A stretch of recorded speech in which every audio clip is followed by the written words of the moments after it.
Bulletin में आगे बढ़ेंगे। बड़ी खबर आ रही है, उससे आपको रूबरू कराएंगे। बड़ी खबर, बड़ा अपडेट। वीआईपी प्रमुख मुकेश सहनी का बड़ा दावा देखा गया है। महागठबंधन की सरकार अगर बनती है तो डिप्टी सीएम का दावा किया है और नीतीश सरकार पर भी निशाना साधा है। बंद कमरे से सरकार नीतीश कुमार चला रहे हैं, ये कहा गया है और निशाना देखा गया है। इतना ही नहीं, आपको बताते चले कि मुकेश सहनी के ये बड़ा दावा भी है और महागठबंधन सरकार में डिप्टी सीएम होने के लिए भी ये बड़ा दावा किया है। नीतीश सरकार पर भी निशाना साधते हुए नजर आए हैं। मुकेश सहनी ने कहा है कि बंद कमरे में नीतीश कुमार जो है वो सरकार चला रहे हैं। कानून व्यवस्था से लेकर तमाम चीजों पर हमला बोलते हुए नजर आए हैं। तो डिप्टी सीएम बनने का जो मंशा है वो जाहिर कर दिया है। उन्होंने कहा है कि अगर महागठबंधन की सरकार बनती है तो उसमें मुकेश सहनी जो है वो डिप्टी सीएम बनते हुए नजर आएंगे, ये उनका मंशा है। सुनवाएंगे क्या कुछ कहा गया है उनकी ओर से, लेकिन फिलहाल आपको बताते चले कि उन्होंने सरकार पर भी, नीतीश कुमार पर भी हमला बोला है। उन्होंने कहा है कि बंद कमरे से नीतीश कुमार सरकार चला रहे हैं। कानून व्यवस्था पूरी तरह से प्रदेश में चरमरा गई है। शिक्षा व्यवस्था दुरुस्त नहीं है। कई बड़े मुद्दों पर उन्होंने प्रहार किया है।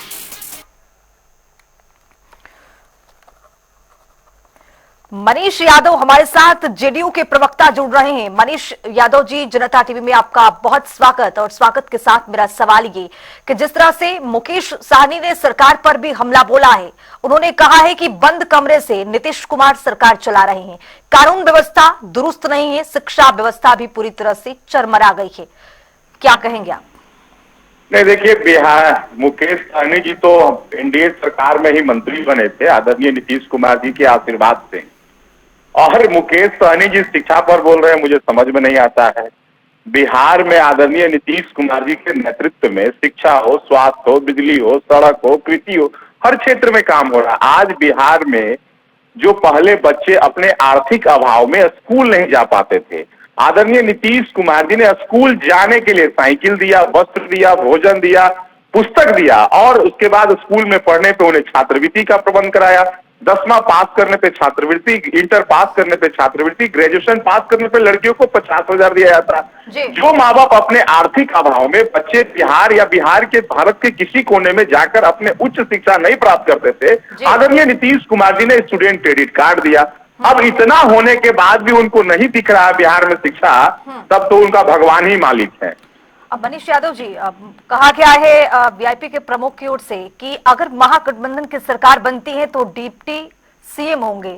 उनका मंशा साफ तौर पर जाहिर हो गया है। वो वहां पर अपनी प्रबल इच्छा जता रहे हैं कि अगर महागठबंधन की सरकार आती है तो डिप्टी सीएम बनेंगे। इस पर आप क्या कहेंगे?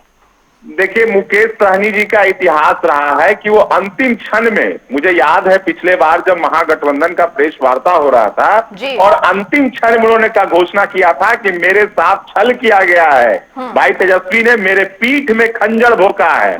तो मुझे तो इस बात की चिंता है कि कहीं अंतिम क्षण में वो फिर ना कह दे कि मेरे सर को कत्ल किया गया है, फिर वो अंतिम क्षण में कहाँ चले जाएंगे। तो मुकेश सहनी जी कब क्या बोलेंगे ये उनको भी नहीं पता है। और सीएम के उम्मीदवार तो भी महागठबंधन में क्लियर नहीं हुआ है, ये डिप्टी सीएम कहां से हो गए। कांग्रेस पार्टी के नेता राहुल गांधी जी बिहार में लगातार आ रहे हैं और भाई तेजस्वी जी का नाम भी नहीं लेते हैं, एक साथ मंच भी शेयर नहीं करते हैं। तो जब सीएम ही का उम्मीदवार अभी तक क्लियर नहीं हुआ है तो डिप्टी सीएम कहां से हो गए। नहीं, वो ये कह रहे थे कि अगर महागठबंधन की सरकार आती है तब उन्होंने ये मंशा जाहिर किया है कि तब वो डिप्टी सीएम बनेंगे। फिलहाल आपका मनीष यादव जी बहुत शुक्रिया जनता टीवी पर जुड़ने के लिए और इस चर्चा का हिस्सा बनने के लिए।